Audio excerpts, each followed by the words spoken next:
ಅಭಿಯ ಮಾತಿಗೆ ಒಪ್ಪಿದ ವರುಣ್ನು ಕಾರ್ತಿಕ್ ಬಳಿ ಬಂದು ಕಾಂಗ್ರಾಟ್ಸ್ ಕಾರ್ತಿಕ್ ಎಂದವನು ಸನ್ನಿಧಿ ಕಡೆ ತಿರುಗಿ ಕಾಂಗ್ರಾಟ್ಸ್ ಸನ್ನಿಧಿಯವರೇ, ಹೊಸ ಹುಡುಗ ಇಷ್ಟ ಆದ್ನಾ? ನಿಮ್ಮ ಬಾವಿ ಪತಿ ಜೊತೆ ಚೆನ್ನಾಗಿ ಜೀವನ ಮಾಡಿ ಒಳ್ಳೆಯದಾಗಲಿ. ಸಾಧ್ಯ ಆದರೆ ಮತ್ತೆ ನಿಮ್ಮ ಮುಖನೂ ನಾನು ನೋಡೋಕ್ಕೆ ಇಷ್ಟಪಡೋಲ್ಲ. ನನ್ನ ತಾಯಿಗಿಂತ ದೊಡ್ಡ ವಿಷಜಂತು ನೀವು. ನಿನ್ನ ನಾಟಕನೇ ಪ್ರೀತಿ ಅಂತ ನಂಬಿ ತಪ್ಪು ಮಾಡಿದೆ. ಗುಡ್ ಬಾಯ್ ಎಂದವನು ತಿರುಗಿ ರೂಮ್ ಸೇರಿದರೆ ಸನ್ನಿಧಿ ಮನಸ್ಸಿಗೆ ಈಟಿಯಿಂದ ಇರಿದಂತೆ ಆಗಿತ್ತು.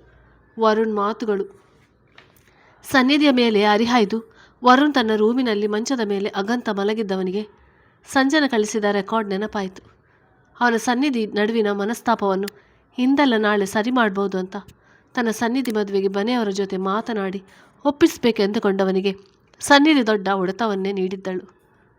ವರು ಎಂದ ದನಿಗೆ ತಿರುಗಿದ ವರುಣ್ನ ಮುಂದೆ ಅಭಿಮನ್ಯು ಆಕಾಶ್ ನಿಂತಿದ್ದರು. ಕಣ್ಣೊರೆಸಿಕೊಂಡವನು, ಹೇಳಿ ಬ್ರೋ, ಅದು ಸ್ಟೇಷನಿಂದ ಒಂದು ಇಂಪಾರ್ಟೆಂಟ್ ಕಾಲ್ ಬಂತು, ಅದಕ್ಕೆ ಮಾತಾಡೋಣಂತ ರೂಮ್ಗೆ ಬಂದೆ ಎಂದ ಕಣ್ ತಪ್ಪಿಸಿ. ನಾನು ಅದೇನು ಕೇಳಲೇ ಇಲ್ಲವರು, ಯಾಕೆ ಹೇಳ್ತಿದ್ಯಾ ಎಂದ ಅಭಿಗೂ ಮನಸ್ಸಿಗೆ ಕಸಿಬಿಸಿ ಆಗುತ್ತಿತ್ತು. ಅದು ನೀನು ಕೇಳ್ತೀಯಾ ಅಂದ್ಕೊಂಡೆ ಬ್ರೋ ಎಂದನು ಮೆಲುವಾಗಿ. ಮುಖ ಯಾಕೆ ಆ ಕಡೆ ತಿರುಗಿಸ್ತಿದ್ಯಾ? ನನ್ನ ಮುಖ ನೋಡಿ ಮಾತಾಡು. ನೀನು ಪೊಲೀಸ್ ಆರೋಪಿ ಥರ ಯಾಕೆ ಎಲ್ಲರ ಕಣ್ಣು ತಪ್ಪಿಸಿಕೊಳ್ಳಲು ನೋಡ್ತಾ ಇದ್ಯಾ? ಏನಾಗಿದೆ ನಿಂಗೆ ಎಂದನು ಈ ಬಾರಿ ಆಕಾಶ್. ಬ್ರೋ ಎಂದವನ ದನಿ ಗದ್ಗದವಾಗಿತ್ತು. ಬ್ರೋನೇ ಹೇಳ್ತಾ ಇರೋದು. ಸನ್ನಿಧಿಗೋಸ್ಕರ ತಾನೇ ನೀನು ಹೀಗೆ ಇರೋದು. ಒಂದು ಹುಡುಗಿಗೋಸ್ಕರ ನೀನು ಹುಟ್ಟಿ ಬೆಳೆದ ಮನೆಯಲ್ಲಿ ನೀನು ಈ ರೀತಿ ಇರುವುದು ನಮಗೆ ನೋಡೋಕ್ಕೆ ಆಗೋಲ್ಲ ಕಣೋ ಎಂದ ಆಕಾಶ್ನಿಗೂ ವರು ಮೇಲೆ ಸಹೋದರ ಪ್ರೇಮವೇ. ಸಾರಿ ಬ್ರೋ ಎಂದನು ತಲೆ ತಗ್ಗಿಸಿ. ವರು ಇಲ್ಲಿ ನೋಡು, ಯಾಕೋ ಇಷ್ಟು ವೀಕಾಗಿ ಬಿಹೇವ್ ಮಾಡ್ತಾ ಇದ್ಯಾ? ಸಮಾಧಾನ ಮಾಡ್ಕೊಳ್ಳೋ ಎಂದರು ಇಬ್ಬರು ಅವನ ಸಂಕಟ ನೋಡಲಾಗದೆ. ನನ್ನಿಂದ ಆಗ್ತಿಲ್ಲ ಬ್ರೋ. ಪೊಲೀಸ್ ಆದರೆ ನನಗೇನು ಮನಸ್ಸಿಲ್ವಾ? ನಾನು ಮನುಷ್ಯ ಅಲ್ವಾ ಬ್ರೋ? ನನಗೊಂದು ಮಾತು ಹೇಳದೆ ಹೀಗೆ ಇನ್ನೊಬ್ಬರ ಜೊತೆ ಮದುವೆ ನಿಶ್ಚಿತಾರ್ಥ ಅಂತ ಅಂದರೆ ನಾನು ಏನು ಮಾಡಬೇಕು ಬ್ರೋ? ಅವಳಿಗೆ ನಾನು ಏನೂ ಅಲ್ವಾ? ತುಂಬ ಹಿಂಸೆ ಆಗ್ತಿದೆ ಬ್ರೋ. ಐ ರಿಯಲಿ ಲವ್ ಹರ್. ಇಷ್ಟು ದಿನ ಪ್ರೀತಿ ಪ್ರೇಮ ಅಂತ ನನ್ನ ಪ್ರಾಣ ತಿಂದು ಈಗ ನಾನು ಯಾರೋ ಅಪರಿಚಿತ ವ್ಯಕ್ತಿ ಅನ್ನೋ ಥರ ಆಡ್ತಾ ಇದ್ದಾಳೆ ಎಂದವನು ದುಃಖದಿಂದ ಕುಸಿದು ಕುಳಿತು ಬಿಕ್ಕಳಿಸಿ ಅಳುತ್ತಾ. ಅವನ ಮಾತಿನ ನಡುವೆ ಆಕಾಶ್ ಅಭಿಯ ಕರೆಯಲು ಬಂದ. ಅಂಜನ ವರುಣ್ನ ಕಣ್ಣೀರು ನೋಡಿ ಹೆದರಿದಳು. ವರು, ಕಂದ ಏನಾಯಿತು? ಯಾಕೋ ಅಳ್ತಿದ್ಯಾ? ರೀ ಅಭಿ, ಏನಾಯ್ತು ಇವನಿಗೆ? ಏನಾದರೂ ತೊಂದರೆನಾ ಎಂದಳು ವರುಣ್ ಪಕ್ಕ ಕೂತು. ಏನಾಗಿಲ್ಲ ಅಂಜು, ಸನ್ನಿಧಿ ವಿಚಾರಕ್ಕೆ ಬೇಜಾರಾಗಿದ್ದಾನೆ, ಸರಿ ಹೋಗ್ತಾನೆ, ಅವನ ಆಳೋಕೆ ಬಿಡು ಎಂದನು ಆಕಾಶ್. ಈ ರೀತಿಯಾದರೂ ವರುಣ್ ಸಮಾಧಾನವಾಗಲಿ ಎಂದು. ಆಕಾಶ್ ಮಾತು ಕೇಳಿ ಅಂಜನಾಳಿಗೆ ಪರಿಸ್ಥಿತಿ ಅರ್ಥವಾಯಿತು ಎಂಬಂತೆ ವರುಣ್ನ ಮುಖ ಬೊಗಸೆಯಲ್ಲಿ ಹಿಡಿದು ಕಣ್ಣೊರೆಸಿದವಳು. ವರು, ನಮ್ಮನೆಯಲ್ಲಿ ಅದ್ಭುತ ಚಿನ್ನ ಕಣು ನೀನು. ನಿನ್ನ ಪಡೆಯೋಕ್ಕೆ ಅವರಿಗೆ ಅದೃಷ್ಟ ಇಲ್ಲ, ಅದಕ್ಕೆ ದೂರ ಹೋಗಿದ್ದಾಳೆ. ಜೀವನ ಅಂದರೆ ನಾವು ಹೇಳೋ ರೀತಿ ಇರುತ್ತಾ ಕಂದ ಎಂದಳು ಅವನ ತಲೆ ನೆವರಿಸಿ. ಅಂಜನ ಮಡಿಲಿಗೆ ತಲೆ ಇಟ್ಟ ವರುಣ್, ಅಕ್ಕ, ನೀವಾದರೂ ನಾನು ಮಾಡಿದ ತಪ್ಪೇನು ಅಂತ ಹೇಳಿ ಸನ್ನಿಧಿಗೆ. ನಾನು ಬೇಡವಂತೆ ಅವತ್ತು ಅವಳಿಗೆ ಹೊಡೆದದ್ದೇ ಕೊನೆ. ಅವತ್ತಿನಿಂದ ನನ್ನ ಜೊತೆ ಒಂದು ಮಾತು ಮಾತಾಡಿಲ್ಲ. ನಾನು ಮಾತಾಡೋಕ್ಕೆ ಪ್ರಯತ್ನ ಪಟ್ಟರೆ ಅದಕ್ಕೂ ಅವಕಾಶ ಕೊಡಲಿಲ್ಲ. ನಾನು ಅವಳು ಮುಂದೆ ಸರಿ ಹೋಗ್ತಾಳೆ ಅಂತ ಸುಮ್ಮನೆ ಆದೆ. ಆದರೆ ಅವಳು ನನ್ನ ಬಿಟ್ಟು ಇನ್ನೊಬ್ಬ ವ್ಯಕ್ತಿ ಜೊತೆ ಬಾಳೋಕ್ಕೆ ತಯಾರಾಗಿದ್ದಾಳೆ ಅಂತ ಗೊತ್ತಾಗಲಿಲ್ಲ. ಅಂತ ತಪ್ಪು ನಾನು ಏನು ಮಾಡಿದೆ ಎಂದನು ಬಿಕ್ಕಳಿಸಿ. ವರು, ಬರೀ ನಿನ್ನ ಮೂಗಿನ ನೇರ ಮಾತನಾಡಬೇಡ. ಅವಳ ಜಾಗದಲ್ಲಿ ನಿಂತು ಯೋಚನೆ ಮಾಡು. ನಿಮ್ಮಮ್ಮ ಅವಳಿಗೆ ಅವಳ ಕುಟುಂಬಕ್ಕೆ ಅಷ್ಟೊಂದು ಅವಮಾನ ನಿಂದನೆ ಮಾಡಿ ಹಂಗಿಸಿ ಮಾತನಾಡಿದ್ರು ಅಂತ ನಿಂಗೂ ಗೊತ್ತು. ಹಾಗಿದ್ದು ಅವಳು ಯಾವ ಭರವಸೆಯಲ್ಲಿ ನಿನ್ನ ಮದುವೆ ಆಗ್ತಾಳೆ? ಅದಕ್ಕೆ ಚಿಕ್ಕಪ್ಪ ಅತ್ತೆ ಒಪ್ಕೊಳ್ತಾರಾ ಎಂದನು ಆಕಾಶ್ ನಿಧಾನವಾಗಿ. ಹೇಳಿದರೆ ವರುಣ್ ಕೇಳಲಿಲ್ಲವೆಂದು ದನಿ ಹೇರಿಸಿ ಹೇಳಿದ್ದ. ನೀವು ಎಲ್ಲರ ಥರ ಮಾತನಾಡಬೇಡಿ ಬ್ರೋ. ಅಮ್ಮ ಅವರನ್ನು ಅಂಗಿಸಿ ಮಾತನಾಡಿದ್ರು ನಿಜ. ಹಾಗೆಲ್ಲ ನರಸಿಂಹ ಮಾವ ಯಾಕೆ ಸುಮ್ಮನೆ ಇರಬೇಕಾಗಿತ್ತು? ಅವರು ಈ ಮನೆಗೆ ದತ್ತು ಮಗ. ಈ ಮನೆ ಮೇಲೆ ಅಮ್ಮನಷ್ಟೇ ಅಧಿಕಾರ ಅವರಿಗೂ ಇತ್ತು. ಹಾಗಿದ್ದ ಮೇಲೆ ಅವರು ಅವರ ಹಕ್ಕನ್ನು ಚಲಾಯಿಸದೆ ಬಲಹೀನತೆ ಪ್ರದರ್ಶನ ನೀಡುವ ಅವಶ್ಯಕತೆ ಏನಿತ್ತು ಹೇಳಿ? ಅವರು ತಿರುಗಿ ಬಿದ್ದಿದ್ರೆ ಅವರ ವಿರುದ್ಧ ಯಾರೂ ಮಾತನಾಡ್ತಿರ್ಲಿಲ್ಲ ಅಲ್ವಾ? ಅವರ ಕುಟುಂಬದ ಪರವಾಗಿ ಅವರು ಮಾತನಾಡದೆ ಇನ್ಯಾರು ಮಾತಾಡಬೇಕು ಎಂದ ವರುಣ್ ತಲೆ ಎತ್ತಿ ಕೋಪದಿಂದ. ಇನ್ನು ಏನು ಹೇಳಿದೆ? ಅವಳ ಜಾಗದಲ್ಲಿ ನಿಂತು ಯೋಚನೆ ಮಾಡು ಅಂತ ತಾನೆ. ಆ ಥರ ಯೋಚನೆ ಮಾಡಿದ್ದಕ್ಕೆ ನಾನು ನನ್ನಮ್ಮ ಇಷ್ಟಪಡದೇ ಇರುವ ಕೆಲಸಕ್ಕೆ ಕೈ ಹಾಕಬಾರ್ದು ಅಂತ ಅವರು ತೋರಿದ ದಾರಿಯಲ್ಲಿ ನಡೆದೆ. ಚಿಕ್ಕಂದಿನಿಂದಲೂ ನನ್ನ ಹಿಂದೆ ಪದೇ ಪದೇ ಸನ್ನಿಧಿ ಬರುವುದು ಗೊತ್ತಾದರೂ ದೂರನೇ ಇದ್ದೆ. ಅಮ್ಮನಿಗೆ ಗೊತ್ತಾದರೆ ಇನ್ನೆಲ್ಲಿ ಅವಳಿಗೆ ನೋವು ಮಾಡ್ತಾರೋ ಅಂತ. ಅವಳ ಮೇಲೆ ಪ್ರೀತಿ ಇದ್ದರೂ ತೋರಿಸಿರಲಿಲ್ಲ. ಆದರೆ ಅವಳ ಬಿಟ್ಟು ಯಾವ ಹುಡುಗಿ ಕಡೆನೂ ತಿರುಗಿ ನೋಡಿಲ್ಲ. ಅದು ನಿಮಗೂ ಗೊತ್ತು. ಇತ್ತೀಚೆಗೆ ಅವಳು ನನ್ನ ಜಾಸ್ತಿ ಹಚ್ಕೊಂಡಿದ್ದಾಳೆ ಅಂತ ಗೊತ್ತಾಯಿತು. ನಾನು ಅವಳನ್ನು ಮನಸಾರೆ ಪ್ರೀತಿ ಮಾಡಿದ್ದೆ. ಅದಕ್ಕೆ ಅವಳ ಕಳ್ಕೊಳ್ಳೋಕ್ಕೆ ಇಷ್ಟಪಡದೆ ಅವಳ ಪ್ರೀತಿನ ಒಪ್ಕೊಂಡೆ. ಆದರೆ ಅವಳೇನು ಮಾಡಿದ್ಲು? ಟಿಶ್ಯೂ ಪೇಪರ್ ಥರ ಉಪಯೋಗ ಮಾಡಿ ಈಗ ಬಿಸಾಗಿದ್ದಾಳೆ ಎಂದವನು. ಆಮೇಲೆ ಇನ್ನೊಬ್ಬ ದೊಡ್ಡ ಮನುಷ್ಯ, ನನ್ನ ಗೆಳೆಯ ಅಲ್ಲ, ಅವರಣ್ಣ ACP ಸಾತ್ವಿಕ್. ಅವರು ನೀನೇ ನನ್ನ ಪ್ರಾಣ ಸ್ನೇಹಿತ, ಹಾಗೆ ಹೀಗೆ ಅಂತ ಕತೆ ಕವನ ಕಟ್ಟಿ ಈಗ ಬೆನ್ನಿಗೆ ಚೂರಿ ಹಾಕಿದ. ನನ್ನಮ್ಮ ಅವನ ಜೊತೆ ಸೇರಬೇಡ ಅಂದರು. ಅವರ ಮಾತು ಕೇಳದೆ ಅವನ ಜೊತೆಯಲ್ಲೇ ಇದ್ದು IPS ಪಾಸ್ ಮಾಡಿ ಕೆಲಸ ತಗೊಂಡೆ. ಆದರೆ ಅವನು ನನ್ನ ಜೊತೆ ಅವನ ತಂಗಿ ಮದುವೆ ಮಾಡೋಲ್ವಂತೆ. ಅವನಿಗೆ ನನ್ನ ಮೇಲೆ ನಂಬಿಕೆ ಇಲ್ವಂತೆ. ತಾಯಿ ಮಾತು ಕೇಳಿ ಅವಳನ್ನು ಬೀದಿಗೆ ಹಾಕ್ತೀನಿ ಅಂತೆ. ದಿನ 100 ಕುಟುಂಬಗಳಿಗೆ ನ್ಯಾಯ ಕೊಡಿಸುವ ನಾನು ನನ್ನ ಹೆಂಡತಿನ ತಾಯಿ ಮಾತು ಕೇಳಿ ದೂರ ಮಾಡ್ತೀನಿ ಅಂತ ಹೇಗೆ ನಿರ್ಧಾರ ಮಾಡಿದ? ಅವನು ಅವಳಿಗೆ ದುಡಿದು ಒಂದು ಹೊತ್ತು ಊಟ ಹಾಕೋ ಅಷ್ಟು ಯೋಗ್ಯತೆ ನನಗೆ ಇಲ್ಲವೊಬ್ಬರು. ಇದೆಲ್ಲ ನಿಂಗೆ ಹೇಗೆ ಗೊತ್ತಾಯಿತು? ಯಾರು ಹೇಳಿದರು ಎಂದಳು. ಅಂಜನ ಸಾತ್ವಿಕ್ ಆಡಿದ ಮಾತುಗಳು ವರುಣ್ಗೆ ಹೇಗೆ ತಿಳಿಯಿತೆಂದು. ಯಾರೋ ಪುಣ್ಯಾತ್ಮರು ಹೇಳಿದರು ನನ್ನಂಥ ಬಡಪಾಯಿ ಗೆಳೆಯನಿಗೆ. ದರಿದ್ರ ಲವ್ವರ್ಗೆ ಮೋಸ ಆಗಬಾರ್ದು ಅಂತ ಯಾರೋ ಹೇಳಿದರು. ಸಾರಿ ಸಾಕ್ಷಿ ಸಮೇತ ತೋರಿಸಿದ್ರು. ಯಾಕೆ, ಏನಾದರೂ ಅನುಮಾನನ? ಇದೆಲ್ಲ ನಿಜಾನೇ ತಾನೆ ಎಂದ ತೀಕ್ಷ್ಣ ನೋಟ ಬೀರಿ. ನೀನು ಜಾಸ್ತಿ ಟೆನ್ಷನ್ ತಗೋಬೇಡ. ಆಗಿರೋದು ನಿಶ್ಚಿತಾರ್ಥ ಅಷ್ಟೇ, ಮದುವೆ ಅಲ್ಲ. ಅವಳಿಗೂ ಈ ಮದುವೆ ಇಷ್ಟವಿಲ್ಲ. ಅಪ್ಪ ಅಮ್ಮನ ಬಲವಂತಕ್ಕೆ ಒಪ್ಪಿದಾಳೆ. ನೀನು ಮೊದಲು ಕೂಲಾಗಿರು, ಏನಾದರೂ ಉಪಾಯ ಮಾಡೋಣ ಎಂದಳು ಅಂಜನ. ವರುಣ್ ಸನ್ನಿಧಿ ಬಗ್ಗೆ ಅಪಾರ್ಥ ಮಾಡಿಕೊಂಡರೆ ಎಂದು. ಉಪಾಯ? ಯಾವ ಉಪಾಯ? ಯಾರಿಗೆ ಬೇಕು ಉಪಾಯ? ಅಷ್ಟು ಜನ ಮನೆಯವರ ಮುಂದೆ ನನ್ನ ಬಗ್ಗೆ ಸ್ವಲ್ಪನೂ ಯೋಚನೆ ಮಾಡದೆ ನನಗೆ ಈ ಮದುವೆ ಒಪ್ಪಿಗೆ ಅಂತ ಹೇಳಿ ಅವನು ಯಾವನೋ ಜೊತೆನೇ ಇರೋಕ್ಕೆ ರೆಡಿ ಆಗಿರೋಳು. ನಾನು ಮತ್ತೆ ನನ್ನ ಜೀವನಕ್ಕೆ ಸೇರಿಸೋಲ್ಲ. ಅವಳಿಗೆ ಆ ಯೋಗ್ಯತೆಯೂ ಇಲ್ಲ ಎಂದನು ದೃಢವಾಗಿ. ಅಣ್ಣ ಗೆಳೆಯ ಅಂತ ಮೋಸ ಮಾಡಿದ, ತಂಗಿ ಪ್ರೀತಿ ಪ್ರೇಮ ಅಂತ ಮೋಸ ಮಾಡಿದ್ಲು. ಒಟ್ಟಿನಲ್ಲಿ ಇಬ್ಬರು ಸೇರಿ ಸರಿಯಾಗಿ ಪ್ಲ್ಯಾನ್ ಮಾಡಿ ನನ್ನ ಮತ್ತೆ ಬದುಕದೇ ಇರೋ ಥರ ಕೊಂದು ಬಿಟ್ರು. ಮನೆಯಲ್ಲಿ ಅಷ್ಟೊಂದು ಜನ ದೊಡ್ಡವರು ಇರುವಾಗ ಚಿಕ್ಕವಳಾಗಿ ಯಾಕೆ ಮಾತಾಡಿ ಅಮ್ಮನ ಕೋಪಕ್ಕೆ ಗುರಿಯಾಗಿ ಅದರಿಂದ ನಮ್ಮ ಪ್ರೀತಿಗೆ ತೊಂದರೆ ಆಗುತ್ತೋ ಅಂತ ಒಂದೇಟು ಹೊಡೆದೆ ಅಷ್ಟೆ. ಅವಳಿಗೆ ಅವಮಾನ ಮಾಡೋಕ್ಕಲ್ಲ. ಅವಳ ನನ್ನ ಪ್ರೀತಿ ಸಾತ್ವಿಕ್ಗೂ ಗೊತ್ತಿತ್ತು. ಅವನು ಮೊದಲು ಸಪೋರ್ಟ್ ಕೊಟ್ಟ. ಜೊತೆಗೆ ನೀವೆಲ್ಲ ಇದ್ರಿ ಅನ್ನುವ ನಂಬಿಕೆಯಿಂದ ನನ್ನ ಸನ್ನಿಧಿ ಸಂಬಂಧ ಮುಂದುವರಿಸಿದೆ. ನಾವಿಬ್ಬರು ಮದುವೆ ಆದಮೇಲೆ ಅಮ್ಮ ನರಸಿಂಹ ಮಾವನ ಜೊತೆ ಸೇರಿ ಸರಿ ಹೋಗೋ ಥರ ಮಾಡಬೇಕು. ಅಮ್ಮನ ಬದಲಾಯಿಸಿದರೆ ಆಯಿತು ಅಂತ ಯೋಚನೆ ಮಾಡಿದ್ದೆ. ಈಗ ನೋಡಿ ಏನಾಯಿತು. ಎಲ್ಲ ಅವರವರ ಸ್ವಾರ್ಥ ನೋಡಿಕೊಂಡು ನನಗಿಂತ ದೊಡ್ಡಿರೋನ ಅಳಿಯನ ಆಗಿ ಗಂಡನಾಗಿ ಸಿಗುವಾಗ ಯಾರು ತಾನೇ ಬೇಡ ಅಂತಾರೆ. ಎಲ್ಲ ನನ್ನ ಹಣೆಬರ ಅಷ್ಟೇ. ನನ್ನ ಅಮ್ಮನ ಮೇಲಿನ ಕೋಪನ ಈ ರೀತಿ ತೀರಿಸ್ಕೊಂಡಿದ್ದಾರೆ ಅಣ್ಣ ತಂಗಿ ಅಷ್ಟೇ. ವರು ಸುಮ್ಮನೆ ತಪ್ಪು ಕಲ್ಪನೆ ಮಾಡ್ಕೋಬೇಡ ಕಣೋ. ನಿಜ ವಿಷಯ ಅದಲ್ಲ. ಇನ್ನೂ ಅವಳ ಮದುವೆವರೆಗೂ ಸಮಯ ಇದೆ. ದುಡುಕ್ಬೇಡ ಕಣೋ. ಒಂದ್ಸಲ ಅವಳ ಜೊತೆ ಮಾತಾಡು. ನೀನಾಗೆ ಎಲ್ಲ ನಿರ್ಧಾರ ಮಾಡಬೇಡ. ಸುಮ್ಮನೆ ನೋವು ಪಡ್ತೀಯಾ ಎಂದಳು ಅಂಜನ ಆತಂಕದಿಂದ. ಬೇಡ, ನನಗೆ ಯಾರ ಸಿಂಪತಿ ಕರುಣೆ ಬೇಡ. ನಿಮಗೆ ನನ್ನಮ್ಮನ ಕಂಡ್ರೆ ಕೋಪ ತಾನೆ. ನೀವೆಲ್ಲ ಅವರ ಕಡೆನೇ. ನನಗೆ ಯಾರ ಮೇಲೂ ನಂಬಿಕೆ ಇಲ್ಲ. ಪ್ಲೀಸ್ ನನ್ನ ಬಿಟ್ಟು ಬಿಡಿ ಎಂದ ವರುಣ್. ಅಭಿ, ಏನೋ ಮಾಡೋಕ್ಕೆ ಹೊರಟಿದ್ದಾನೆ ಇವನು.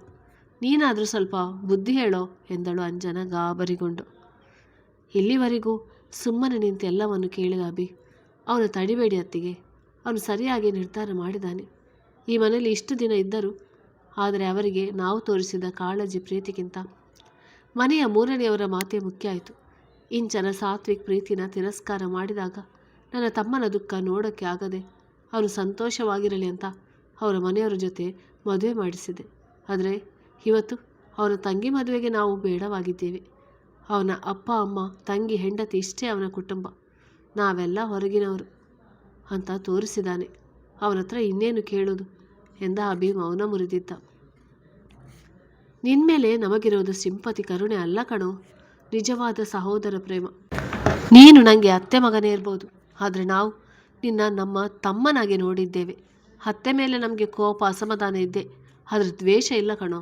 ಅವರ ಮೇಲಿನ ಕೋಪನ ನಿನ್ನ ಮೇಲೆ ತೋರಿಸುವಷ್ಟು ಕಟುಕರ ನಾವು. ನಿಂಗೆ ನಮ್ಮ ಪ್ರೀತಿಯಲ್ಲಿ ಯಾವ ಕೊರತೆ ಕಂಡಿದೆ ಹೇಳು? ನೀನು ಹೇಳಿದ ಹಾಗೆ ನಿನ್ನ ಪ್ರೀತಿಗೆ ನಮ್ಮ ಸಪೋರ್ಟ್ ಇತ್ತು. ನಾವೇನು ಸನ್ನಿಧಿ ಎಂಗೇಜ್ಮೆಂಟ್ ಅಂತ ಖುಷಿಯಿಂದ ಇಲ್ಲ. ಅವಳಿಗೆ ತಿಳಿಸಿ ಹೇಳೋಕ್ಕೆ ಪ್ರಯತ್ನ ಮಾಡಿ ಸೋತಿದ್ದೇವೆ. ಅವಳ ಮನಸ್ಸಲ್ಲಿ ಏನು ಓಡ್ತಿದೆ ನನಗೆ ಗೊತ್ತಿಲ್ಲ. ಈ ವಿಷಯದಲ್ಲಿ ನೀನು ಯಾವ ನಿರ್ಧಾರ ತಗೊಂಡ್ರು ನನ್ನ ಸಪೋರ್ಟ್ ನಿಂಗಿರುತ್ತೆ ಎಂದನು ವರುಣ್ನ ದಿಟ್ಟಿಸಿ ನೋಡುತ್ತಾ. ಅಭಿ ಹೇಳಿದ್ದು ಸರಿ ಇದೆ. ವರು ಈ ವಿಷಯದಲ್ಲಿ ನಮಗೆ ನಿರ್ಧಾರ ಮಾಡೋಕ್ಕಾಗಲಿ ವಿಮರ್ಶೆ ಮಾಡೋಕ್ಕಾಗಲಿ ನರಸಿಂಹ ಚಿಕ್ಕಪ್ಪ ಸಾತ್ವಿಕ್ ಯಾರೂ ಅವಕಾಶ ಕೊಡಲಿಲ್ಲ. ಇನ್ನು ಸನ್ನಿಧಿ ಯಾಕೆ ಒಪ್ಪಿದ್ಲು ಅಂತ ತಿಳಿತಿಲ್ಲ. ಈಗಾಗಲೇ ಪ್ರಜ್ಞಾ ಅಕ್ಕ ಸಮರ್ಥ್ ಮತ್ತು ಅಭಿ ಇಶಾನ್ ಮದುವೆ ಹೇಗೆ ನಡೆದಿದೆ ಅಂತ ನಿಂಗೂ ಗೊತ್ತು. ಮತ್ತೆ ಅದೇ ಸಂದರ್ಭ ಎದುರಾಗೋದು ಬೇಡ. ಸನ್ನಿಧಿ ಮದುವೆ ನಂತರ ಅವರೆಲ್ಲ ಈ ಮನೆ ತೊರೆಯುವ ನಿರ್ಧಾರ ಮಾಡಿ ಆಗಿದೆ. ಇನ್ನು ಅದರ ಬಗ್ಗೆ ಚಿಂತೆ ಬೇಡ. ಮುಂದೆ ಆಗುವ ವಿದ್ಯಮಾನಗಳ ಕಡೆ ಗಮನ ಕೊಡು ಎಂದನು ಆಕಾಶ್. ಹೌದು ಕಣು, ನಾನು ನಿನ್ನ ನೋವು ದುಃಖ ನೋಡೋಕ್ಕೆ ಆಗದೆ ಸನ್ನಿಧಿ ಜೊತೆ ಒಂದು ಸಲ ಮಾತಾಡೋಣ ಅಂತ ಅಂದ್ಕೊಂಡೆ. ಆದರೆ ಆಕಾಶ್ ಅಭಿಯ ಮಾತು ಕೇಳಿದ ಮೇಲೆ ನೀನು ನಿನ್ನ ದಾರಿನ ಬದಲಾಯಿಸುವುದೇ ಸರಿ ಅನಿಸುತ್ತೆ. ಪ್ರೀತಿ ಯಾವತ್ತೂ ಭಿಕ್ಷೆ ಆಗಬಾರ್ದು. ಬಿಟ್ಟು ಬಿಡೋಣ ಕಂದ. ಈಗ ನಾವು ಕೇಳೋಕ್ಕೆ ಹೋದರೂ ಮತ್ತೆ ಮನೆಯಲ್ಲಿ ರಣರಂಗ ಶುರು ಮಾಡುತ್ತದೆ ಎಂದ ಅಂಜನ. ನೀವೆಲ್ಲ ಆಡಿಸಿ ಬೆಳೆಸಿದ ಹುಡುಗ ನಾನಂತೂ ಮತ್ತೆ ಸಾತ್ವಿಕ್ ಸನ್ನಿಧಿ ಸಂಬಂಧ ಮುಂದುವರಿಸೋಲ್ಲ. ಅವರ ವಿಚಾರಕ್ಕೂ ತಲೆ ಹಾಕೋಲ್ಲ. ನನ್ನ ಪಾಡಿಗೆ ನಾನು ಇರ್ತೀನಿ, ಸರಿನಾ? ಆಗಲೇ ಕೋಪದಲ್ಲಿ ನಿಮ್ಮ ಮೇಲೆ ರೇಗಿ ಬಿಟ್ಟೆ, ಸಾರಿ ಬ್ರೋ ಎಂದು ಅಭಿಯ ಕಾಲಿಗೆ ಬೀಳಲೋದನು ವರುಣ್. ಇರಲಿ ಬಿಡು, ನೀನು ಏನೇ ಮಾತಾಡಿದ್ರು ನಮಗೆ ಯಾವತ್ತೂ ನೀನು ಫೇವ್ರೆಟ್ ಮಗನೇ ಎಂದು ಅವನ ಅಪ್ಪಿದನು ಅಭಿ. ಅಭಿ ವರುಣ್ನ ನೋಡಿ ನಗುತ್ತಾ ಅವರಿಬ್ಬರ ಒಟ್ಟಿಗೆ ತಬ್ಬಿದನು ಆಕಾಶ್. ಅವರಿಗೆ ಅಂಜನ ಜೊತೆಯಾದಳು. ಬರೀ ನೀವುಗಳೇ ಎಲ್ಲ ಮಾತಾಡಿದರೆ ಸಾಕಾ, ನಾನು ಬೇಡ್ವಾ ಎಂದು ಬಾಗಿಲಿನಿಂದ ಬಂದಿತೊಂದು ಧ್ವನಿ. ಮೂವರು ತಿರುಗಿ ನೋಡಿದರೆ ಅಲ್ಲಿ ಪ್ರಜ್ಞಾ ಬಾಗಿಲಿಗೆ ಹೊರಗೆ ಕೈಕಟ್ಟಿ ನಿಂತಿದ್ದಳು. ಅವಳ ಕಂಗಳು ತುಂಬಿ ಹನಿ ಕೆಳಗುರುಳಲು ಹನಿಯಾಗಿದ್ದವು. ಏನ್ರಪ್ಪ ನೀವುಗಳೇ ಒಂದಾಗಿದ್ದೀರಾ? ನಾನು ಬೇಡ್ವಾ? ಹಾಗಾದ್ರೆ ನನ್ನ ದೂರ ಇಡ್ತೀರಾ ಎಂದಳು ಮುನಿಸಿನಿಂದ. ಅವಳ ಬಳಿ ನಡೆದು ಹೆಗಲು ಬಳಸಿದ ಅಭಿ, ಅಯ್ಯೋ ನನ್ನ ಮುದ್ದು ಅಕ್ಕ, ನೀನು ಇಲ್ಲದೆ ನಮ್ಮನೆ ಅಪೂರ್ಣ ಕಣೆ. ನಾನಿವತ್ತು ಇಷ್ಟು ಒಳ್ಳೆಯವನಾಗಿ ಬೆಳೆದೆ ಅಂದರೆ ಅದು ನಿನ್ನಿಂದ ಎಂದು ಅಪ್ಪಿದ. ಅದು ಅಲ್ಲದೆ ಈಗ ನಮಗೆ ಮಾವಂದಿರು ಪೋಸ್ಟ್ ಕೊಟ್ಟಿದ್ಯಾ, ಅದಕ್ಕಾದರೂ ನಿನ್ನ ಜೊತೆ ಸೇರಿಸ್ಕೊಳ್ಳೇಬೇಕು ಎಂದು ಕಿಚಾಯಿಸಿದ ಆಕಾಶ್. ಬರೀ ಅಕ್ಕ ಸಾಕ, ನೀವು ಮಾವಂದಿರಾಗೋಕ್ಕೆ ಕಾರಣ ಆಗಿರುವ ಈ ಭಾವ ಬೇಡ್ವೇನ್ರೋ? ನನ್ನ ತರ್ಲೆ ಬಾ ಮೈದುನರ ಎಂದು ರೂಮಿಗೆ ಬಂದನು ಸುಹಾಸ್. ಓಹೋಹೋ, ಈ ವೇಸ್ಟ್ ಬಾಡಿನೂ ಬಂದಿದೆಯಾ? ಸುಹಾಸ್ ಗೆಳೆಯನಾದುದರಿಂದ ಕಿಚಾಯಿಸಿದ ಆಕಾಶ್. ಅವನ ಮಾತಿಗೆ ಮೂವರು ನಕ್ಕರು. ಬ್ರೋ, ಇದು ಮೋಸ. ನೀವಿಬ್ಬರು ಸೇರಿ ನನ್ನ ಹೊರಗಿನವನು ಮಾಡ್ತಿದ್ದೀರಾ. ನಿಮಗೆ ನನ್ನ ನೆನಪೇ ಇಲ್ಲ. ನೀವಿಬ್ಬರು ನನ್ನ ಮರೆತಿದ್ದೀರಾ. ಐ ಹೇಟ್ ಯು ಆಲ್ ಎಂದನು ಇಶಾನ್ ಉಸಿಮುನಿಸಿನಿಂದ. ಮದುವೆ ನಂತರ ಮೊದಲ ಬಾರಿಗೆ ಹಳೆಯ ಇಶಾನ್ ಆಗಿದ್ದ. ಲೋ, ನೀನು ನೆಟ್ಟಗೆ ಮನೆಗೆ ಬಾ, ಆಮೇಲೆ ಮಾತು ಹೇಳು. ಯಾವಾಗ ನೋಡಿದ್ರು ಅಲೆಮಾರಿ ಥರ ಸುತ್ತುತ್ತೀಯ. ಆಮೇಲೆ ನೀನು ಕ್ರಿಮಿನಲ್ ಲಾಯರ್ ಆಗಿ ಈ ರೀತಿ ನಾಯಿ ಮರಿ ಫೇಸ್ ಮಾಡಬೇಡ, ಕೆಟ್ಟದಾಗಿರುತ್ತೆ. ಗೆಲ್ಲುವ ಕೇಸ್ ಸೋತು ಹೋಗುತ್ತೆ ಎಂದ ವರುಣ್ನ ಒಡೆಯಲು ಶುರು ಮಾಡಿದ ಇಶಾನ್. ಅವರ ವರ್ತನೆ ನೋಡಿ ಎಲ್ಲರೂ ನಕ್ಕರು. ಮಮ್ಮಿ, ಡ್ಯಾಡಿ, ಚಿಕ್ಕಪ್ಪ, ಅತ್ತೆ, ಮಾಮ ನೀವೆಲ್ಲ ಇಲ್ಲಿ ಇದ್ದೀರಾ. ನನ್ನನ್ನೊಬ್ಬನೇ ಅಲ್ಲಿ ಬಿಟ್ಟು ನಿಮ್ಮ ಎಲ್ಲರ ಜೊತೆ ಟೂಟು ಹೋಗಿ ಎಂದ ಮುದ್ದು ಆರವ್, ಅಂದರೆ ಆಕಾಶ್ ಅಂಜನನ ಮಗ. ಅಯ್ಯಯ್ಯೋ, ನನ್ನ ಮುದ್ದು ಬಂಗಾರನ ಮರಿತೀನಾ? ನೀನು ಈ ಮನೆ ಒಬ್ಬನೇ ಯಜಮಾನ ಅಲ್ವಾ, ಅದಕ್ಕೆ ಅಲ್ಲಿ ಎಲ್ಲ ಅರೇಂಜ್ಮೆಂಟ್ಸ್ ನೋಡ್ಕೊಳ್ಳೋಕ್ಕೆ ಬಿಟ್ಟು ಬಂದಿದ್ದು. ಪೂಸಿ ಹೊಡೆದ ವರುಣ್. ಅವರ ಪೂಸಿ ಮಾತು ಕೇಳಬೇಡ ಆರವ್. ಬೆಟರ್ ನೀನು ನಮ್ಮ ಗ್ರೂಪ್ ಸೇರಿಕೊ. ನಿಂಗೆ ಈ ಹೊಸ ಜೋಡಿಗಳಿಗಿಂತ ನಾವೇ ಸರಿ. ಇವರಿಗೆಲ್ಲ ಮದುವೆ ಆದರೂ ಇನ್ನು ಜವಾಬ್ದಾರಿ ಬಂದಿಲ್ಲ. ಮಕ್ಕಳಾಗೋ ವಯಸ್ಸಲ್ಲಿ ಇವರೇ ಮಕ್ಕಳಾಗಿದ್ದಾರೆ. ನೀನು ಇವರ ಥರ ಆಗಬೇಡ ಎಂದರು ರಮೇಶ್. ಮಕ್ಕಳ ಮುಖ ನೋಡಿ ಅವರ ಮಾತಿಗೆ ಹಿಂದೆ ನಿಂತಿದ್ದ ಮನೆಯ ಎಲ್ಲ ಸದಸ್ಯರು ನಗುತ್ತಿದ್ದರು. ಸರಿ ತಾತ, ನಾನು ನಿಮ್ಮ ಟೀಮ್ ಎಂದು ಅವರ ಹೆಗಲೇರಿದ ಆರವ್. ಎಲ್ಲರ ನಡುವೆ ನಿಂತಿದ್ದ ಶ್ರೀನಿಕ ನೋಡಿದ ಅಭಿ, ಲೇ ಭಜನೆ, ಅಲ್ಲಿ ನಿಂತು ಏನು ಕಿಸಿತಿದ್ಯಾ? ನೀನು ಈ ಟೀಮ್ ಮೆಂಬರೇ, ಬಾ, ಜಾಸ್ತಿ ಹಳ್ಳು ಬಿಡಬೇಡ ಎಂದನು ಅವಳೆಡೆ ತೋಳು ಚಾಚಿ. ಅವನ ಕರೆಗೆ ಕಾದವಳಂತೆ ಹೋಗಿ ಅವನ ತೋಳು ಸೇರಿದ್ದಳು ಶ್ರೀ. ಅಪರೂಪಕ್ಕೆ ಮಕ್ಕಳ ಖುಷಿ ನೋಡಿ ಹಿರಿಯರೆಲ್ಲ ಮನಸಾರೆ ಸಂತಸಪಟ್ಟಿದ್ದರು. ವಿಶೇಷ ಎಂದರೆ ಆ ಖುಷಿಗೆ ಈ ಬಾರಿ ಭಾನುಮತಿಯವರು ಭಾಗಿಯಾಗಿದ್ದರು. ಅವರ ಕೋಪ ಏನಿದ್ದರೂ ನರಸಿಂಹರ ಕುಟುಂಬದ ಮೇಲೆ ಹೊರತು ತವರು ಮನೆ ಮೇಲಲ್ಲ. ವರ್ಮಾ ಮನೆಯ ಬಾಂಧವ್ಯ ನೋಡಿ ಪ್ರಣತಿ ಹುರಿದುಕೊಂಡರೆ ಸಂಜನ ಸಂಬಂಧ ಇಲ್ಲದವರಂತೆ ದೂರ ಉಳಿದಳು. ಇಂಚರ ಎಲ್ಲರನ್ನೂ ಖುಷಿಯಿಂದ ನೋಡುತ್ತಿದ್ದಳು. ಸಮರ್ಥ್ ಜೀವಿತ ತಮ್ಮ ಕೈಯಾರೆ ತಾವೇ ಈ ಖುಷಿಯಿಂದ ದೂರ ಉಳಿದಿದ್ದಕ್ಕೆ ಮನಸ್ಸೊಳಗೆ ಪಶ್ಚಾತ್ತಾಪ ಪಡುತ್ತಿದ್ದರು. ಸಾತ್ವಿಕ್ ಸನ್ನಿಧಿಗೆ ಅವರೊಂದಿಗೆ ಸೇರುವ ಇಚ್ಛೆ ಇದ್ದರು ಮಾಮೂಲಿಯಾಗಿ ಅವರೊಡನೆ ಸೇರಲು ಮನಸ್ಸು ಹಿಂಜರಿಕೆಯಾಗಿತ್ತು. ಯಾಕೆಂದರೆ ಯಾರೊಬ್ಬರೂ ಅವರೆಡೆ ಗಮನ ಕೊಟ್ಟಿರಲಿಲ್ಲ. ಡ್ಯಾಡ್, ಅವರೆಲ್ಲ ಹೋದ್ರಾ ಎಂದ ಅಭಿ ತಾನಾಗಿಯೇ. ಹಾಂ, ಹೋದರು. ನೀವೀಗೆ ಒಬ್ಬರಿಂದ ಒಬ್ಬರು ಅಲ್ಲಿಂದ ಎದ್ದು ಬಂದರೆ ಅವರು ತಾನೇ ಯಾರ ಜೊತೆ ಮಾತಾಡ್ತಾರೆ ಹೇಳು, ಹೊರಟು ಹೋದರು ಎಂದರು ಅಶೋಕ್. ಪರವಾಗಿಲ್ಲ ಬಿಡಿ ಡ್ಯಾಡ್, ಮುಖ್ಯವಾಗಿ ಶಾಸ್ತ್ರಕ್ಕೆ ಹುಡುಗಿ ಅಪ್ಪ ಅಮ್ಮ ಜೊತೆಗೆ ಅವರ ಅಣ್ಣ ಅತ್ತಿಗೆ ಇದ್ರಲ್ಲ, ನೋ ವರೀಸ್ ಎಂದ ಅಭಿ. ನಾನು ನಿಮ್ಮನ್ನೆಲ್ಲ ಅವರಿಗೆ ಪರಿಚಯ ಮಾಡಿಸ್ಬೇಕಂತಿದ್ದೆ ಕಣೋ. ಬಸವರಾಜ್ ನನ್ನ ಕ್ಲಾಸ್ಮೇಟ್. ನಿಮ್ಮ ಕರೆಯೋಕ್ಕೆ ಕಳಿಸಿದರೆ ನೀವು ಯಾರು ಹೊರಗಡೆನೇ ಬರಲಿಲ್ಲ. ನಾವೇ ಹೇಗೋ ಮ್ಯಾನೇಜ್ ಮಾಡಿ ಕಳಿಸಿದೆವು ಎಂದರು ಅಶೋಕ್. ಇನ್ನು ಮದುವೆ ಇದೆಯಲ್ಲ, ಆಗ ಮಾತನಾಡಿಸೋಣ ಬಿಡಿ. ಈಗ ಎಲ್ಲ ಮುಗಿದಿದ್ದರೆ ನಾನು ಆಫೀಸ್ಗೆ ಹೋಗಬೇಕು, ಕೆಲಸ ಇದೆ ಎಂದ ಅಭಿ ಸಮಯ ನೋಡಿ. ಇವತ್ತು ನೀವೆಲ್ಲ ಅಪರೂಪಕ್ಕೆ ಒಟ್ಟಿಗೆ ಸೇರಿದ್ದೀರಾ. ಇನ್ನೇನು ಮಧ್ಯಾಹ್ನ ಆಯಿತು. ಈಗ ನೀವು ಯಾರು ಹೋಗೋದು ಬೇಡ, ನಾನೇ ಇವತ್ತು ಆಫೀಸ್ ಕಡೆ ಹೋಗಿ ಬರ್ತೀನಿ. ಎಂಜಾಯ್ ಎಂದರು ಅಶೋಕ್. ಮಕ್ಕಳು ಖುಷಿಯಿಂದ ಸಮಯ ಕಳೆಯಲಿ ಎಂದು. ನೀವುಗಳು ಅಷ್ಟೇ, ಆಕಾಶ್, ವರುಣ್, ಇಶಾನ್, ನೀವು ಇವತ್ತು ಲೀವ್ ಮಾಡಿ ಅಭಿಯ ಜೊತೆ ಇರಿ. ನಾಳೆ ಬೇಕಿದ್ದರೆ ಡ್ಯೂಟಿ ಮುಗಿಸಿ ಎಂದರು ರಮೇಶ್. ಯಾ ಡ್ಯಾಡ್, ನಾನಂತೂ ಇನ್ನು 3 ದಿನ ಯಾವುದೇ ಕೇಸಿಲ್ಲ, ಆರಾಮವಾಗಿ ರೆಸ್ಟ್ ಮಾಡ್ತೀನಿ. ಮೊದಲು ನಾನು ಬಟ್ಟೆ ಬದಲಾಯಿಸಿ ಬರ್ತೀನಿ, ನೀವು ಕಂಟಿನ್ಯೂ ಮಾಡಿ ಎಂದ ಇಶಾನ್. ಖುಷಿಯಿಂದ ರೂಮಿಗೆ ಹೊಡಿದ. ಅವನ ಹಿಂದೆ ಸಂಜನ ಹೋದಳು. ಅವನ ಆಫೀಸ್ ಮೈಸೂರು, ಅದರಿಂದ ಅಲ್ಲೇ ಹೆಚ್ಚು ಕಾಲ ಕಳೆಯುತ್ತಿದ್ದ. ಲೇ ಭಜನೆ, ನೀನು ಏನು ಯೋಚನೆ ಮಾಡ್ತಿದ್ಯಾ ಎಂದ ಅಭಿ ಚಿಂತೆಯಿಂದ ನಿಂತಿದ್ದ ಶ್ರೇಣಿಕನ ನೋಡಿ. ಅವನು ಕರೆದ ರೀತಿಗೆ ಮನೆಯವರೆಲ್ಲ ಅವನೆಡೆ ತಿರುಗಿದ್ದರು. ಇತ್ತ ಕಡೆ ಸವಿತಾ ಅವರ ತಿಳಿವಳಿಕೆ ಮೇರೆಗೆ ತಾಯಿಯ ಮನೆಯಿಂದ ಗಂಡನ ಮನೆಗೆ ಬಂದಿದ್ದಳು ವೇದ. ಕರಣ್ಗೆ ವೇದ ಮನಸ್ಸು ಬದಲಾಯಿಸಿ ಬಂದಿರುವಳು ಎಂದು ಖುಷಿಯಾಗುವುದರ ಜೊತೆಗೆ ತನ್ನ ಮಾತಿಗೆ ಬೆಲೆ ಜಾಸ್ತಿ ಎಂದು ಮನಸ್ಸಲ್ಲೇ ಬೇಗಿದ್ದ. ವೇದ ಮನೆಗೆ ಬಂದವಳು ಕರಣ್ ಕೋಣೆಯಲ್ಲಿರದೆ ಗೆಸ್ಟ್ ರೂಮ್ಗೆ ಶಿಫ್ಟ್ ಆಗಿದ್ದಳು. ಕರಣ್ಗೆ ಪ್ರೀತಿ, ಪ್ರೇಮ, ಭಾವನೆ, ವಿವಾಹದ ಮಹತ್ವ ಅರ್ಥ ಮಾಡಿಸಲು ಗಟ್ಟಿ ನಿರ್ಧಾರ ಮಾಡಿದ್ದಳು. ಹೇ, ಯಾಕೋ ಹಾಗೆ ಕರಿತೀಯಾ? ಅವಳನ್ನು ಸರಿಯಾಗಿ ಮಾತನಾಡಿಸು ಗದರಿದರು ಅರ್ಪಿತಾ. ಈ ಮುಂಚೆಯೂ ಅಭಿ, ಶ್ರೀನ ಇದೇ ರೀತಿ ಕರೆಯುವುದು ನೋಡಿದ್ದರು. ಅಯ್ಯೋ ದೊಡ್ಡಮ್ಮ, ನಾನು ಅವಳನ್ನು ಪ್ರೀತಿಯಿಂದ ಹಾಗೆ ಕರೆಯೋದು. ನಿಮಗೆ ಇದೆಲ್ಲ ಗೊತ್ತಾಗೋಲ್ಲ, ಸುಮ್ಮನಿರಿ ಎಂದ ಅಭಿ ಮನೆಯವರ ಮುಂದೆ ಪ್ರೀತಿ ಇರುವಂತೆ ತೋರ್ಪಡಿಸುತ್ತಾ. ಅವನ ಮಾತಿಗೆ ಶ್ರೀ ಮನಸ್ಸಲ್ಲೇ ಹೊಸ ಭಾವನೆ ಮೂಡಿತ್ತು.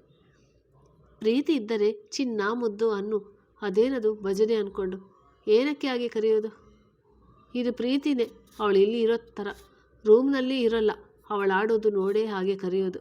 ಅದೆಲ್ಲ ಗಂಡ ಹೆಂಡತಿ ಸೀಕ್ರೆಟ್ ಎಂದ ಅವನ ಮಾತಿಗೆಲ್ಲರೂ ಮುಸಿಮುಸಿ ನಕ್ಕರು. ಅಯ್ಯೋ ಅತ್ತೆ, ಆ ಥರ ಏನಿಲ್ಲ, ನೀವು ತಪ್ಪು ತಿಳ್ಕೊಳ್ಬೇಡಿ. ನಾನು ಸ್ವಲ್ಪ ಜಾಸ್ತಿ ಮಾತಾಡಿದರೆ ಹೀಗೆ ಕರೀತಾರೆ ಎಂದಳು ಶ್ರೇಣಿಕಾ ಮುಜುಗರದಿಂದ. ಲೇ, ನೀನು ನಾಚಿಕೊಂಡಿದ್ದು ಮುಗಿದಿದ್ರೆ ನಾನು ಕೇಳಿದಕ್ಕೆ ಉತ್ತರ ಕೊಡು, ಆಮೇಲೆ ನಿಧಾನವಾಗಿ ನಾಚಿಕೋ ಎಂದ. ಅಭಿಯ ಈ ಪರಿಯ ವರ್ತನೆ ಸೋಜಿಗದಂತೆ ನೋಡುತ್ತಿದ್ದರು. ಅದುರಿ, ನಾನಿವತ್ತು ರಜೆ ಮಾಡಿದ್ದೀನಿ, ನಾಳೆನೂ ಮಾಡೋಣ ಅಂತ ಇದ್ದೆ. ಆದರೆ ನೀವು ಮಾವ ನನಗೆ ರಜೆ ಸಲುವಾಗಿ ಏನು ಹೇಳೇ ಇಲ್ಲ. ನಾನು ಹೋಗೋದು ಬೇಡವಾ ಅಂತ ಎಂದಳು ಮುದ್ದಾಗಿ. ಅದನ್ನು ನೀನು ಗಂಡನ ಹತ್ರ ಕೇಳಮ್ಮ, ಅವನು ಏನು ಹೇಳ್ತಾನೆ ಹಾಗೆ ಮಾಡು, ನಮ್ಮದೇನಿಲ್ಲ ಜಾರಿಗೊಂಡರು ರಮೇಶ್. ಶ್ರೀ, ನೀನು ಓದ್ತಿರೋ ಕಾಲೇಜ್ ನಮ್ಮದೇ ಅಂದರೆ ನಿನ್ನ ಪತಿದೇವಂದು. ನೀನು ಆ ಕಾಲೇಜ್ನ ಬಗ್ಗೆ ಅಭಿ ಪರ್ಮಿಷನ್ ತಗೊಂಡ್ರೆ ಸಾಕು, ಮಾವನ ಕೇಳೋದೇನು ಬೇಡ. ಕಾಲೇಜ್ ಓನರ್ ಮನೆಯಲ್ಲಿರುವಾಗ ನೀನು ಯಾಕೆ ಹೋಗ್ತೀಯಾ? ಬಿಡು, ರಜೆ ಮಾಡ್ಕೊ ಎಂದಳು ಅಂಜನಾ. ಏನು ಬೇಡ, ಲೇ ನಡಿ, ಕಾಲೇಜ್ಗೆ ಬಿಡ್ತೀನಿ. ನಿಂಗೆ ಲ್ಯಾಬ್ ಇರುತ್ತೆ ತಾನೆ, ಮಧ್ಯಾಹ್ನ ನಡಿ. ಇಲ್ಲಿ ಕುಣಿದದ್ದು ಸಾಕು, ಈಗಲೇ ನಡಿ, ನಾಳೆ ಕತೆ ಆಮೇಲೆ ನೋಡೋಣ ಎಂದನು ಅವಳ ಗದರುವಂತೆ. ಹಾಗಲ್ಲ ರೀ, ಮನೇಲಿ ಎಲ್ಲ ಇದ್ದಾರೆ, ನಾನೊಬ್ಬಳು ಯಾಕೆ ಹೋಗಲಿ? ಬಿಡಿ, ನಾಳೆ ಹೋಗ್ತೀನಿ, ರಜೆ ಹಾಕೋಲ್ಲ. ನಿಮಗಿಂತ ಆ ಪ್ರಿನ್ಸಿಪಾಲ್ ಬೆಟರ್ ಎಂದಳು ಮುಖ ಊದಿಸಿಕೊಂಡು. ಏನು, ಆಗಲೇ ತುಂಬ ಹಚ್ಕೊಂಡಿದ್ಯಾ? ನಾನು ನಿಂಗೆ ರಜೆನೇ ಕೊಡಲ್ಲ ಅಂದರೆ ಏನೇ ಮಾಡ್ತೀಯಾ? ನೀನು ಅಡ್ಮಿಷನ್ ಕ್ಯಾನ್ಸಲ್ ಮಾಡ್ತೀನಿ, ಹಾಗೇನು ಮಾಡ್ತೀಯಾ ಎಂದ ಜಂಬದಿಂದ ಬೀಗಿ. ಏನು ಮಾಡೋಲ್ಲ, ರಾತ್ರಿ ರೂಮಿಗೆ ಸೇರಿಸ್ಬೇಡ ಅಷ್ಟೇ ಅಲ್ವಾ ಶ್ರೀ ಎಂದ ಆಕಾಶ್ ಕಣ್ಣು ಮಿಟಿಕಿಸಿ. ಅದು ನನ್ನ ರೂಮ್, ಅವಳದಲ್ಲ, ನಾನೇ ಅವಳನ್ನು ರೂಮಿಂದ ಹೊರಗೆ ಹಾಕ್ತೀನಿ ಎಂದ ಅಭಿ ಮನೆಯವರ ಮುಂದೆ ಸೋಲಲಿಚ್ಛಿಸದೆ. ಸರಿ ಬಿಡು ಶ್ರೇಣಿಕಾ, ನೀನಿವತ್ತು ನನ್ನ ರೂಮ್ನಲ್ಲಿ ಮಲಗು, ಪಾಪ ಅವನಿಗೆ ಡಿಸ್ಟರ್ಬ್ ಮಾಡಬೇಡ, ಒಬ್ಬನೇ ಇರಲಿ ಎಂದಳು ಅಂಜನಾ. ರಿಯಲಿ? ಇದರಿಂದ ನನಗಿಂತ ಆಕಾಶ್ ಬ್ರೋಗೆ ಕಷ್ಟ ಅಲ್ವಾ ಬ್ರೋ? ಹಾಗಾದರೆ ಇವತ್ತು ಆಕಾಶ್ ಬ್ರೋಗೆ ಹಾಲ್ ಗತಿ ಎಂದ ಅಭಿಯ ಕೆನಕುವಂತ. ಆ ನೋಟಕ್ಕೆ ಆಕಾಶ್ ಅಂಜನ ಕಡೆ ಉರಿನೋಟ ಬೀರಿದನು. ಅಂಜನಾ ಅಲ್ಕಿರಿದು. ಸಾರಿ ರೀ, ಸುಮ್ಮನೆ ತಮಾಷೆ ಮಾಡಿದೆ ಎಂದಳು ಅಂಜನಾ ಅಮಾಯಕಿಯಂತೆ. ಪರವಾಗಿಲ್ಲ ಬಿಡ್ರಿ, ನಾನು ಸನ್ನಿಧಿ ಜೊತೆ ಇರ್ತೀನಿ. ಅವಳಿಗೇನು ಗಂಡ ಇಲ್ವಲ್ಲ, ಆರಾಮವಾಗಿ ಇರ್ಬೋದು, ಏನು ಸನ್ನಿ ಬರಲ್ಲ ಎಂದಳು ಶ್ರೀನಿಕಾ ಮೂತಿ ತಿರುವಿ. ಈಗೆಲ್ಲರ ಗಮನ ಒಂದು ಬದಿ ಎಲ್ಲವನ್ನು ನೋಡುತ್ತಾ ನಿಂತಿದ್ದ ಸನ್ನಿಧಿ ಕಡೆ ಹರಿಯಿತು. ಬನ್ನಿ ಅತ್ತಿಗೆ, ಅದನ್ನು ಕೇಳಬೇಕಾ ಎಂದಳು ಸನ್ನಿಧಿ ಖುಷಿಯಿಂದ. ಅವಳಿಗೆ ಗಂಡ ಇಲ್ಲದೆ ಇರ್ಬೋದು, ನಿಮಗೆ ಗಂಡ ಅಂತ ನಾನು ಇಲ್ಲೇ ಇದ್ದೀನಿ. ನನ್ನ ಕೇಳದೆ ಅವರಿವರ ರೂಮಿಗೆ ಹೋದರೆ ಕಾಲು ಮುರಿದು ಬಿಡ್ತೀನಿ. ನಡಿಯ ಒಳಗೆ, ಬಿಟ್ಟರೆ ತಲೆ ಮೇಲೆ ಕುಡಿತಾಳೆ ಭಜನೆ ತಂದು ಎಂದ ಅಭಿ ಶ್ರೀ ಮೇಲೆ ರೇಗಿದಂತೆ. ಅವನ ಮಾತಿಗೆ ಮುಖ ಊದಿಸಿಕೊಂಡು ರೂಮಿಗೆ ನಡೆದಳು ಶ್ರೀನಿಕಾ. ಅವಳಿಂದೇ ಅಭಿಯೂ ನಡೆದ. ಸರಿ ಸರಿ, ಎಲ್ಲರೂ ಸಂಜೆ ಎಷ್ಟಾದರೂ ಮಾತಾಡ್ವಿರಿ, ಈಗ ಸ್ವಲ್ಪ ಹೊತ್ತು ರೆಸ್ಟ್ ಮಾಡೋಗಿ ಎಂದು ಹೊರ ನಡೆದರು ಮನೆಯ ಹಿರಿ ದಂಪತಿಗಳು. ಸನ್ನಿಧಿಗೆ ಅಭಿ ತನ್ನ ಜೊತೆ ಶ್ರೀ ಕಳಿಸದೆ ಹೋದದ್ದು ನೋಡಿ ಅವನಿಗೆ ತನ್ನ ಮೇಲೆ ಕೋಪವಿದೆ ಎಂದು ಅರಿವಾಗಿತ್ತು. ಕಣ್ಣು ತುಂಬಿಕೊಂಡು ರೂಮಿಗೆ ಓಡಿದಳು. ಈತ ಸಾತ್ವಿಕ್, ಅಸಹಾಯಕ ನರಸಿಂಹ, ಮೀನ, ಇಂಚರ ಜೊತೆ ಎಲ್ಲರೂ ಮಾಮೂಲಿಯಾಗಿ ಮಾತನಾಡಿಕೊಂಡು ಇದ್ದರು. ಸಾತ್ವಿಕ್ ಸನ್ನಿಧಿನ ಅಭಿ, ಆಕಾಶ್, ಇಶಾನ್, ವರುಣ್ ಸಂಪೂರ್ಣ ನಿರ್ಲಕ್ಷ್ಯ ಮಾಡಿದ್ದರು. ಈಗಲೂ ಸಾತ್ವಿಕ್ಗೆ ತನ್ನ ಮಾತಿನ ಹಿಂದಿದ್ದ ಅರ್ಥ ಗೊತ್ತಾಗಿರಲಿಲ್ಲ. ಅವನಿನ್ನು ಎಲ್ಲರೂ ವರುಣ್ಗಾಗಿ ಹೀಗೆ ಇದ್ದಾರೆ, ಮದುವೆ ನಂತರ ಸರಿ ಹೋಗುವರು ಎಂದು ತಿಳಿದಿದ್ದ. ಇಂಚರ ಸದ್ಯಕ್ಕೆ ಗಂಡನ ಪರಿಪಾಲಕಿಯಾಗಿದ್ದಳು. ಬಟ್ಟೆ ಬದಲಾಯಿಸಲು ರೂಮಿಗೆ ಬಂದಿದ್ದ ಇಶಾನ್ ಹಿಂದೆ ಬಂದ ಸಂಜನ ನೋಡಿ ಯೋಗಕ್ಷೇಮ ವಿಚಾರಿಸಿ ಅವಳ ಓದಿನ ಬಗ್ಗೆ ಮಾತು ತೆಗೆದಿದ್ದ. ನಾನು ಕೇಳುವುದು ಮರೆತಿದ್ದೆ ಸಂಜನಾ, ನೀನು ಓದೋಕ್ಕೆ ಹೋಗು, ನಾನೇ ಹಣ ಕೊಡ್ತೀನಿ. ನೀನು ಶ್ರೀ ಕ್ಲಾಸ್ ತಾನೆ, ಅವಳ ಜೊತೆಗೆ ಹೋಗೋದು ಬಿಟ್ಟು ಏನು ಮಾಡ್ತಿದ್ದೆ? ನನಗೆ ಹೇಳಿ ಹೋಗೋದು ತಾನೆ, ಓದನ್ನು ಅರ್ಧಕ್ಕೆ ನಿಲ್ಲಿಸೋದು ಬೇಡ, ಮುಂದುವರಿಸು ಎಂದ ಟೀ ಶರ್ಟ್ ತೊಡುತ್ತಾ. ಕತೆ ಮುಂದುವರಿಯುತ್ತದೆ.